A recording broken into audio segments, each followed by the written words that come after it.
Bien, alors nous nous retrouvons après quelques semaines d'absence. Alors, la semaine dernière, je voulais reprendre, mais malheureusement, j'avais le yahrzeit de ma mère. Et donc, ça correspondait à l'heure de Mincha. Bon, donc on reprend Zotera, là où on avait laissé. Et Amanot et le voilà. Donc, je vais faire un partage d'écran comme d'habitude. Auparavant, il faut que je retrouve où on est. Et on en était.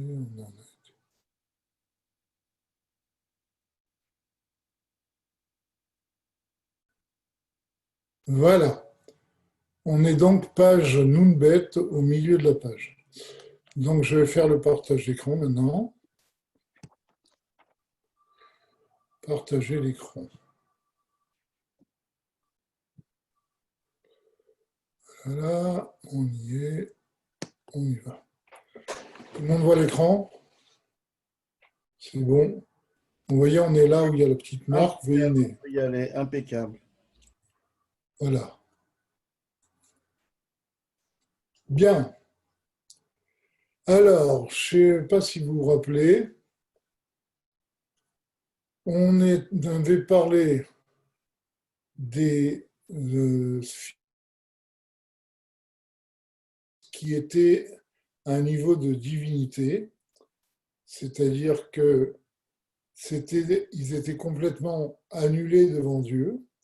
Il y avait un rayonnement total de Dieu en eux, et Dieu les utilisait pour agir sur le monde.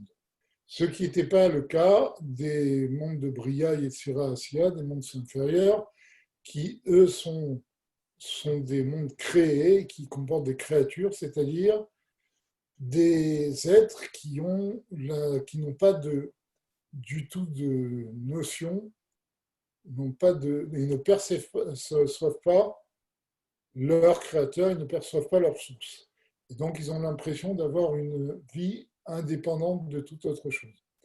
Donc ça, c'est toute la différence entre les attributs d'Atsilut par lesquels Dieu agit sur le monde et les créatures à partir de Bria.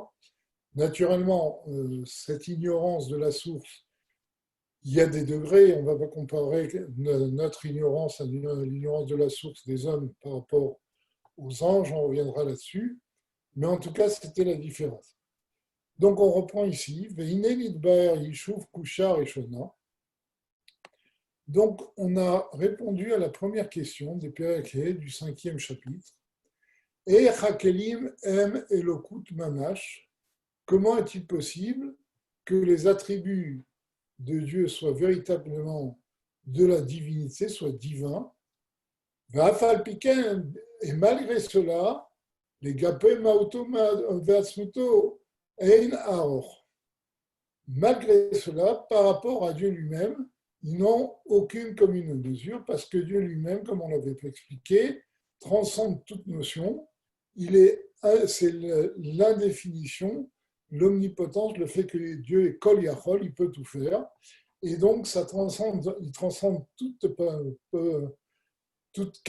possibilité de définition. Et c'est pour cela que les sphirotes d'Atsilut, les attributs d'Atsilut, n'ont aucun rapport, aucune commune mesure, avec Dieu lui-même.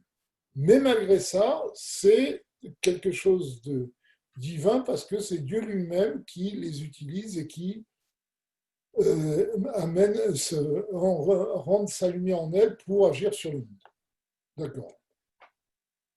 Donc, Vafal Piken, les Gabé Maoto Vasmuto, M. Einaron, Veze Pirouche, Lachon Elokut. Il dit, c'est ça le sens du mot Elokut. Quand on dit que les attributs d'Atsilut sont Elokut, c'est-à-dire de la divinité, il dit, c'est Gettler.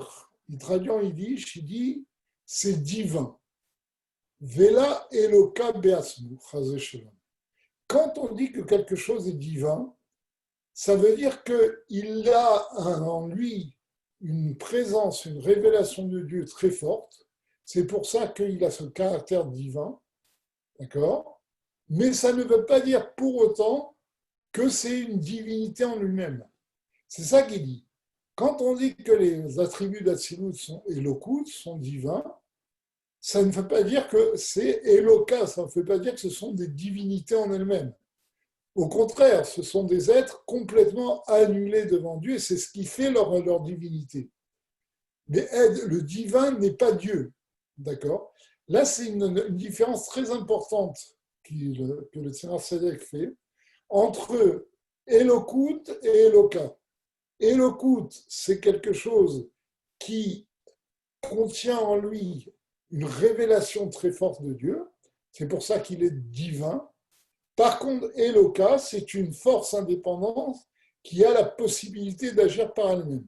Or, les sphirotes d'Atsilut n'agissent pas par elles-mêmes, ce ne sont pas des divinités, au contraire, ce sont des outils complètement annulés par rapport à Dieu. D'accord?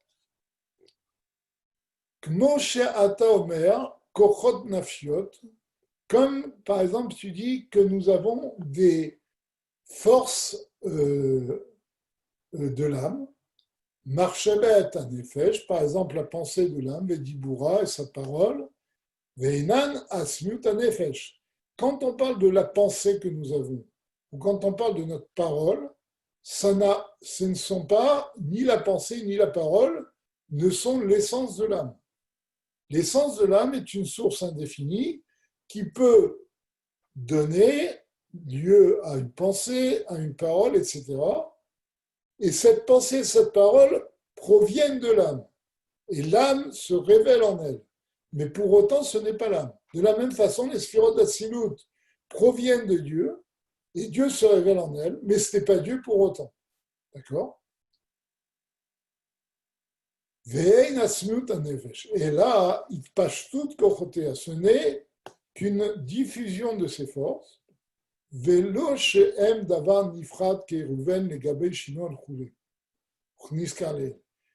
ça ne veut pas dire que les forces qui sont dans l'âme sont différentes, c'est-à-dire sont indépendantes l'une de l'autre. Comme par exemple, Reuven est indépendant de Shimon. Ça ne veut pas dire que ce sont des entités.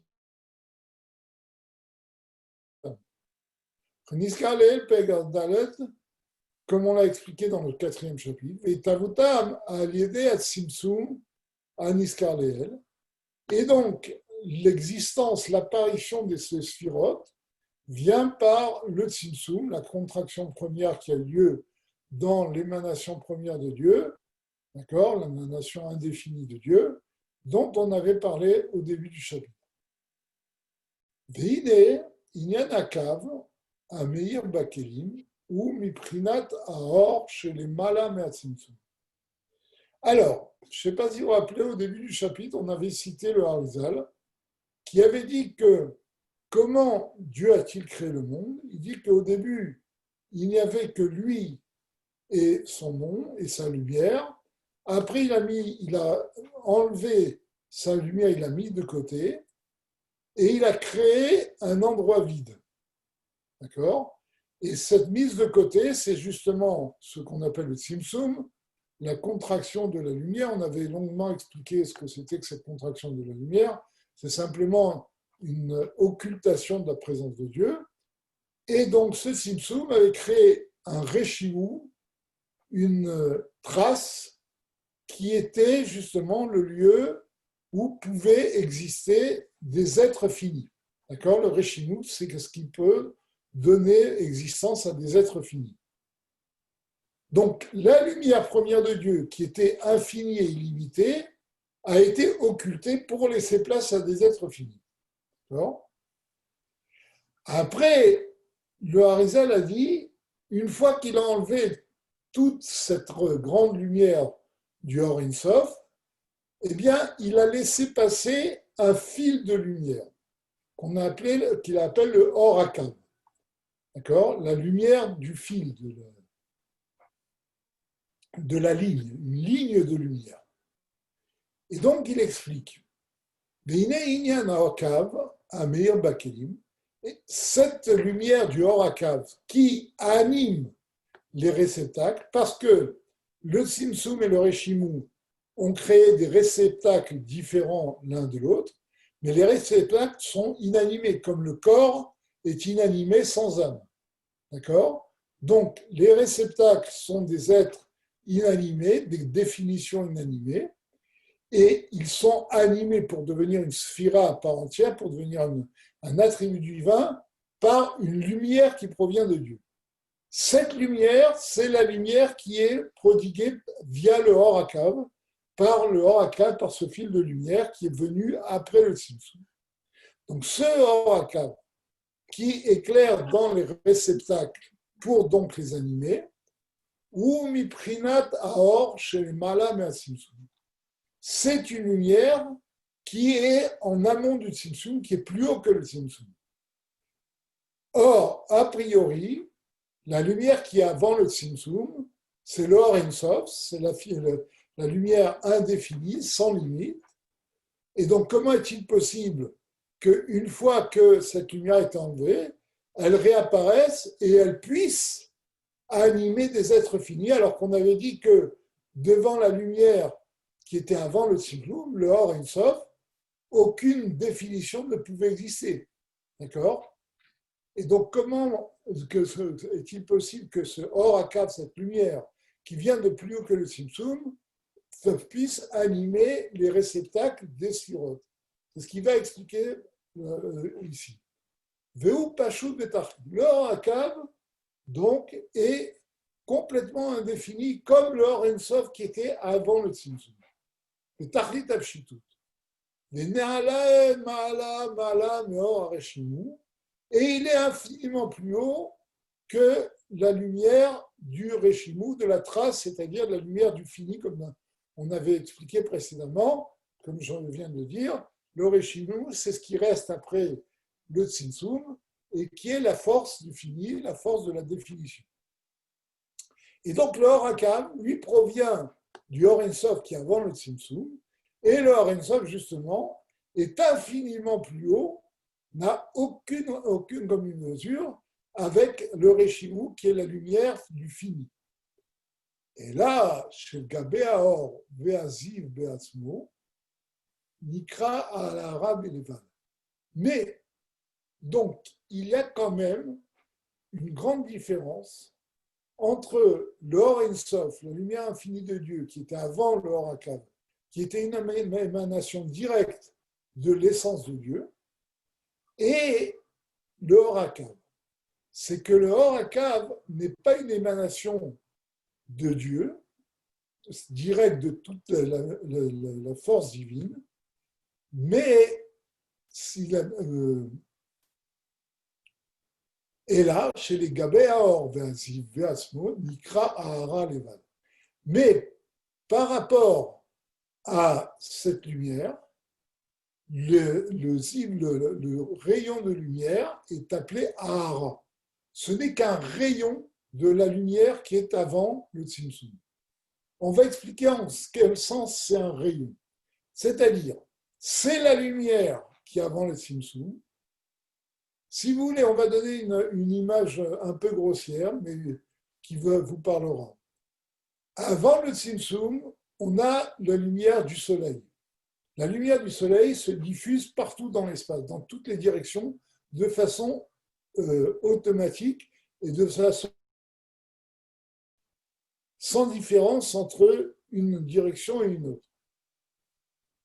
Par contre, si on prend cette lumière et on fait un trou dans une planche ou dans un carton, ou même dans une fenêtre, une lucarne, on va obtenir un rayon de la lumière, et non pas la lumière tout entière.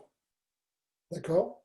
C'est le même processus qu'il y a entre le Or Ein Sof, qui est avant le Tzimtzum, et le Or HaKav. Avant le Tzimtzum, il y a une émanation totale. À partir du Tzimtzum, il y a l'émanation de la même lumière, comme lorsque la lumière du soleil rentre par une lucarne, c'est la lumière du soleil qui rentre, mais ce n'est plus toute la lumière du soleil, ce n'est qu'un rayon de cette lumière. D'accord? Et il dit, c'est ça qui a été opéré par le Tzimtzum. c'est qu'il y a le retour de ce Or Ein Sof, de cette lumière sans limite, mais le retour de cette lumière sans limite, eh bien, se fait d'une façon de rayon. Elle n'est plus diffuse, elle n'est plus diffusée partout, elle est focalisée dans une direction. Comme le Tzemar Tzedek va donner l'exemple par la suite. D'accord? Eh bien, d'accord, c'est pour ça que c'est appelé Ahara Levad. Ce n'est qu'un rayon. Vehu Ahara de Ahara Mauto Beatzmuto Idbarer. Et donc, c'est un rayon, du rayon qui provient de l'essence de Dieu. Le rayon qui provient de l'essence de Dieu, c'est le Or Ein Sof, mais qui n'est pas, c'est une émanation totale. Et là, on fait, le Or Ein Sof lui-même donne un rayon qui est le Or HaKav. Les gammes Prinat Kav Levad. Et cette émanation de l'émanation de Dieu a la forme d'une ligne. D'une ligne, d'un rayon qui est linéaire.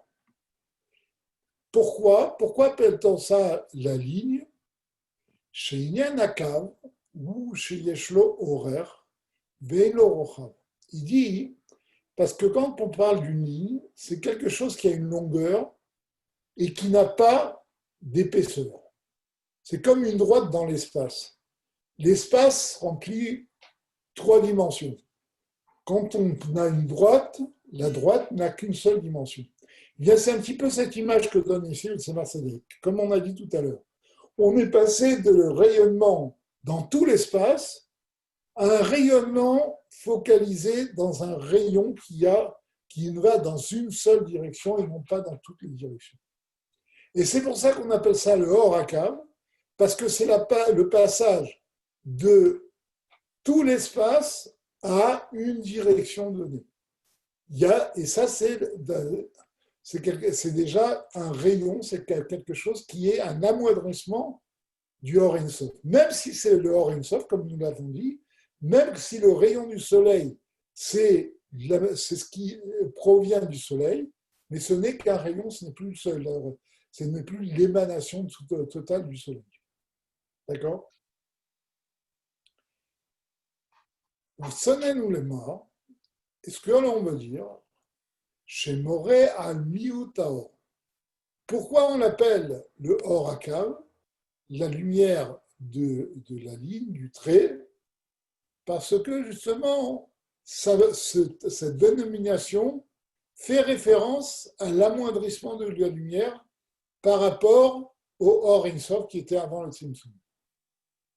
En fait, c'est une image.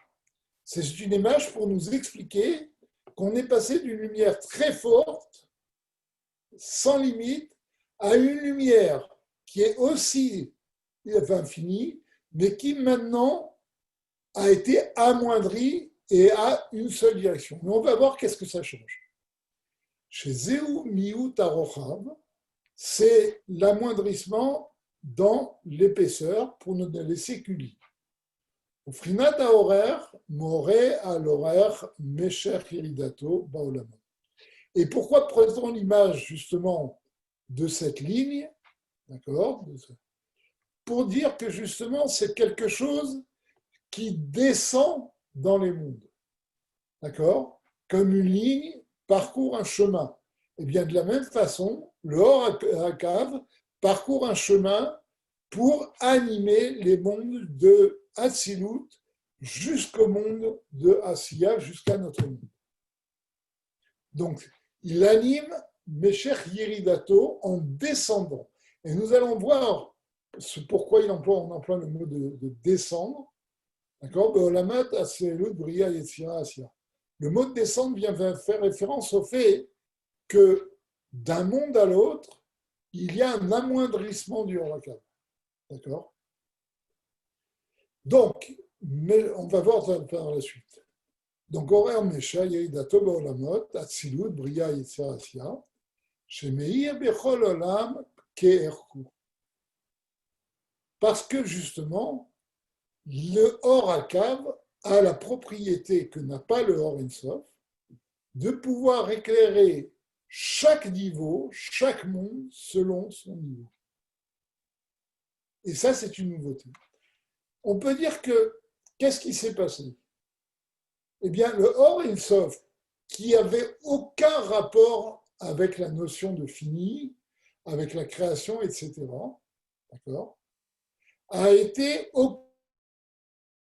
Et le Tzimtzum a introduit, a laissé, a révélé la notion de la lumière finie, la notion de fini. Le Or Ensof, lorsqu'il revient dans justement ce Réchimou, cet endroit vide, où il y a le fini, lorsqu'il revient, il s'est informé de cette notion de fini. Et donc, bien qu'à sa source, il soit infini comme sa source l'est, comme le Or Ensof l'est, mais comme il s'est informé de cette notion de finitude, eh bien, il a la capacité de se limiter de façon à entrer dans chacun des mondes et faire vivre chaque créature selon son niveau.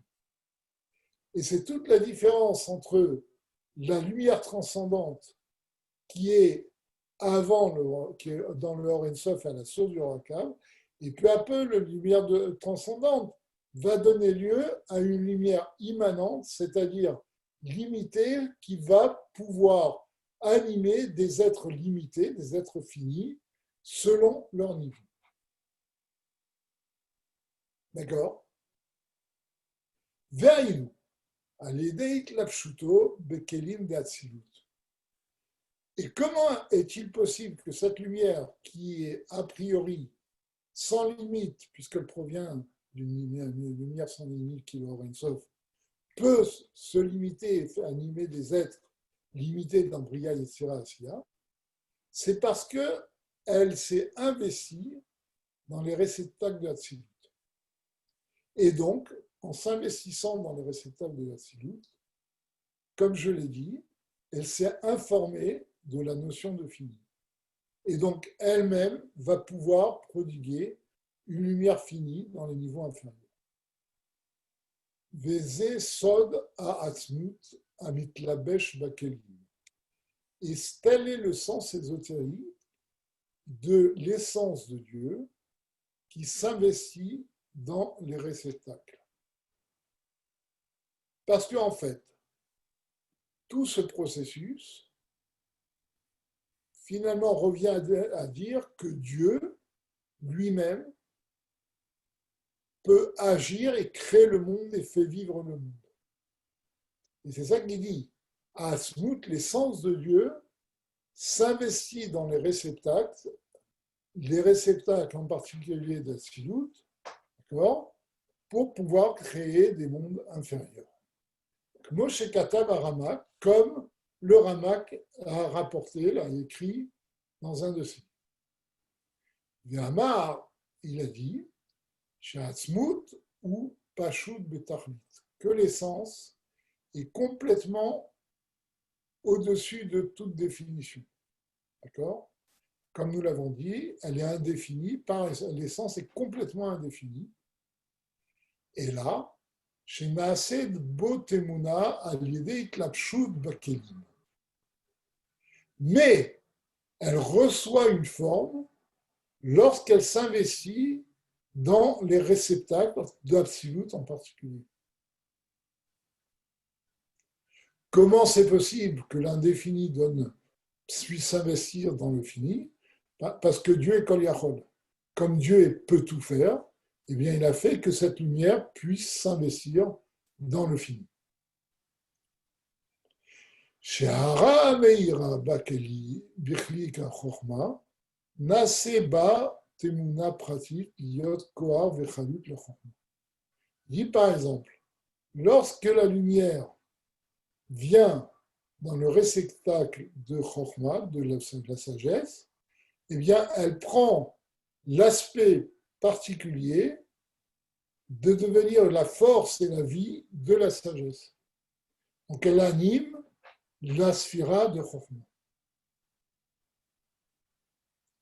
V'hara meira bichli chesed, chesed.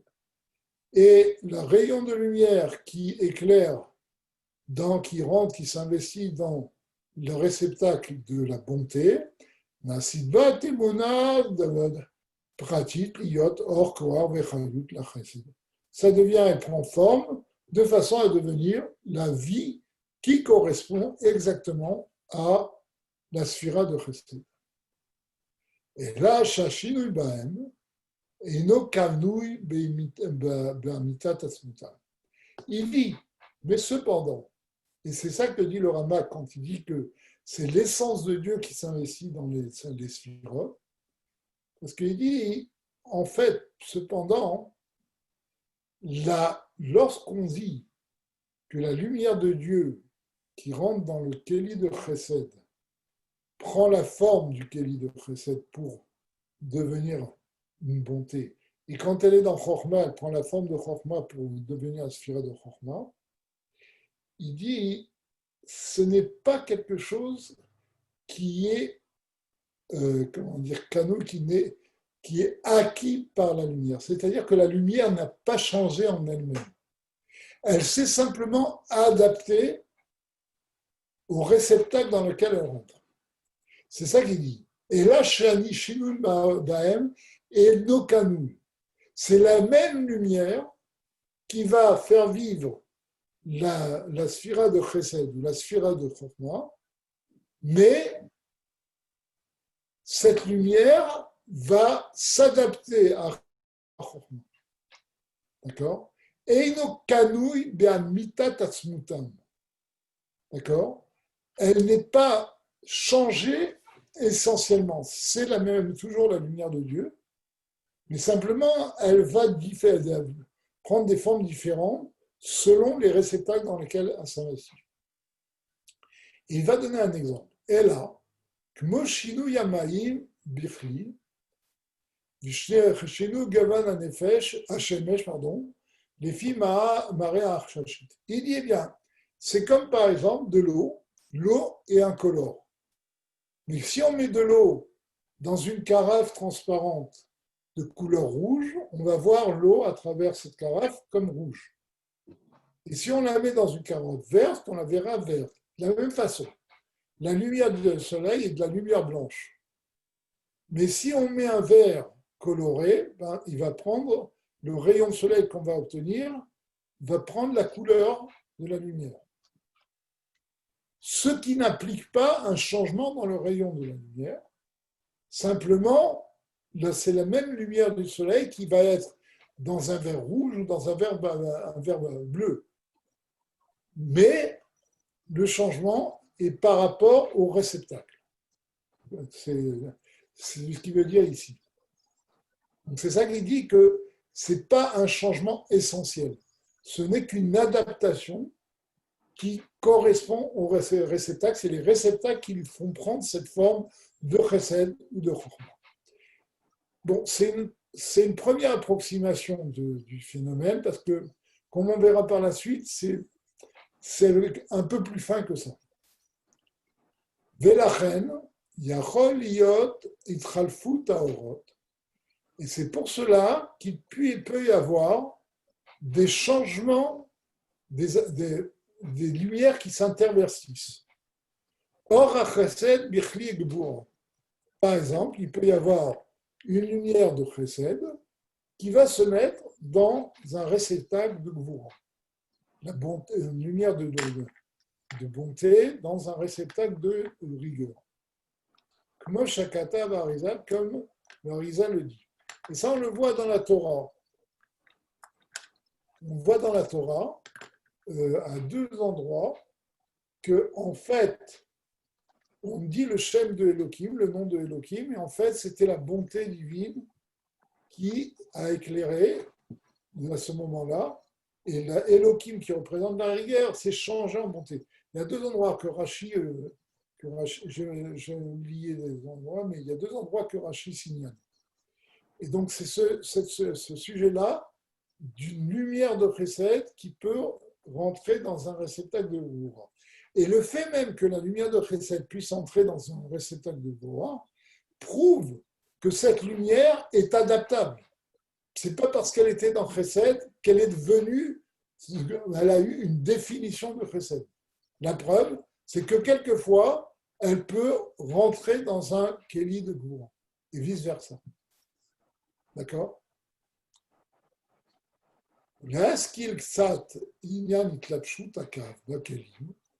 Maintenant, pour comprendre un petit peu comment le Horakav s'investit dans les réceptacles, Yuvan, on va comprendre à Der Machal par l'exemple qui est Ein Sof Baruch Nikra Makor Ata'anugim. L'infini divin, l'illimité divin, est appelé la source des plaisirs. Qui a ta'anoug ou à koach amitpachet bemerchav yoter mikol kochot hanefesh. Parce que le plaisir est la force qui se répand de la façon la plus large par rapport à toutes les autres forces de l'âme. Comme on va voir. Lechanire ba'alil, mirubui mine atanugim, sheyesh bereya shmiya rea dibour, lichol ta'anugei olam hazeh. Alors, comme on voit en pratique, la multitude de plaisirs, il peut trouver du plaisir dans la vue, dans l'ouïe, dans l'odeur, dans la parole, etc. Donc, on voit de là que la notion de plaisir se touche toutes les forces de l'âme. D'accord? Et en fait, plus que ça, il y a un autre mamar où le rabbi précédent explique que le koach hata'anoug est quelque chose de si fort que quand quelqu'un a un plaisir intense, il oublie où il est. Il oublie le moment où il est, il oublie l'endroit où il est, etc. D'accord? Et il dit, Vichol ta'anougi olam hazeh, hem ipesolet ta'anoug ha'elyon, shenafal beshvirat hakelim. Or, tous les plaisirs de ce monde-là proviennent des déchets du plaisir spirituel, du plaisir supérieur de Dieu, qui est dans le Or Ein Sof, comme on a dit, Shenafal Bishfirat Akelim, qui est descendu dans ce monde lorsqu'il y a eu la Shfirat Akelim, la fameuse brisure des vases, où le monde de Tohu a explosé. Et donc, le Or Ein Sof, qui était dans Shfirat Akelim, est rentré dans ce monde-là. Il y a eu les 88 étincelles divines du Or Ein Sof qui sont descendues. Et c'est pour cela d'ailleurs que dans ce monde-là est un monde où il y a une multitude de plaisirs, parce que justement ce sont les étincelles divines qui proviennent d'un niveau très haut, qui sont descendues par Shfirat HaKelim dans ce monde matériel. Et il dit, or, ces plaisirs matériels n'ont aucune commune mesure avec le plaisir qu'on peut éprouver quand on est dans le Gan Eden inférieur. D'accord? Comme c'est écrit dans un autre endroit, c'est dans Ilchot Teshuvah, dans Mitzvat Viduv Teshuvah, dans le Mitzvotecha, le Pasuk, Alpi Barazal, Mutav Deli Dainer Roulé. Comme c'est expliqué dans un autre endroit, à propos de la Gemara Chagiga, où on explique là-bas, il y a toute une histoire avec Acher, Elisha ben Abouya, qui avait tellement fauté, enfin fait de transgression, que quand son âme est partie, eh bien, c'est un très grand Talmid Chacham, c'est un très grand érudit, mais il a fait tellement de fautes qu'on ne pouvait pas le rentrer dans le Gan Eden. On ne pouvait pas non plus le rentrer dans le Gehenom. Et donc, il était entre les deux, il était dans ce qu'on appelle dans la Kabbalah, dans le Olam Adimion, c'est-à-dire un monde où on a l'impression de vivre ou on ne vit pas, un monde sans but. Et il y a un de ces Chaverim qui a dit, il ne peut pas rester comme ça, c'est mieux qu'il rentre dans le Guéhénom, qu'on le juge et qu'on le mette dans le Guéhénom, et pour qu'il puisse accéder par la suite au Gan Eden. Il a dit, quand je partirai de ce monde, j'obligerai de le mettre dans le Guéhénom. Et quand il est parti de ce monde, il y a eu une colonne de feu sur la tombe de Rav Elisha ben Abou, sur de Acher. Et après, il y a un autre de ses Chaverim qui a dit, moi, quand j'irai, je quitterai ce monde, je le sortirai du Guéhénom. Et en effet, quand il a quitté ce monde, la colonne de feu s'est arrêtée. Donc, c'est ce qu'on explique justement dans Mitzvat Vidou et Shtuva, que ça vaut le coup de passer par le Guéhénom pour avoir le plaisir du Gan Eden, ne serait-ce que le Gan Eden à Tarton. Pour vous montrer à quel niveau est le plaisir du Gan Eden à Tarton. Ve'esh aliyot le'imketz ve'tachlid. Be'inyan ribouy ata'anug. D'accord? Et il y a une infinité de niveaux dans le sujet de la multitude des plaisirs. Mekor ata'anugim est la source de tous ces plaisirs spirituels et matériels, ou Ein Sof Baruch. C'est la lumière illimitée de Dieu, l'émanation première de Dieu, qui est avant le Tzimtzum. Pirouche, Ahor Veziv, Velo Asmuto Chazashem. Quand on dit c'est le Ein Sof Baruch, on fait référence à la lumière au rayon et non pas à Dieu lui-même. Dieu lui-même n'est même pas la source des plaisirs.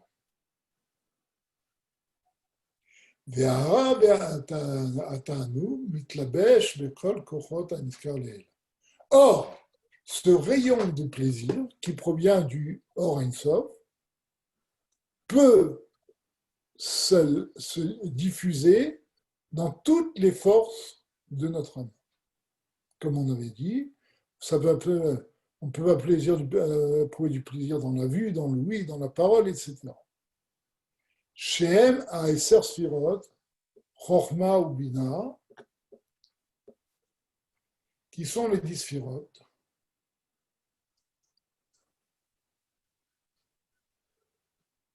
Chochma ou Bina, Magdilim, Mechayim, Otam, Kimachal Ba'adam.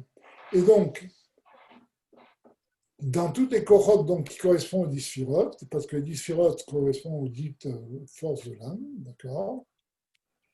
Magdilim Machayim Otam, et cette force qui provient du Or Ein Sof et qui provient de la source de l'âme fait grandir et fait vivre ces forces qui sont dans notre âme, qui machal ba'adam, comme l'exemple de chez un homme, chez les filles, erech hata'anug, chez yesh la'adam, parce que selon le niveau de plaisir qu'un homme peut éprouver, dans l'intellect, car Hitosef Sichlo, le Chadesh Beorar Rochav, eh bien, ça va lui donner la force de trouver, de s'approfondir plus, de trouver plus de choses par son intellect. Le plaisir de comprendre va ouvrir sa force intellectuelle. Je suis obligé de m'arrêter parce que j'ai un petit problème. Donc, on va l'arrêter là et je vous donne rendez-vous dimanche prochain, Bezrat Hashem.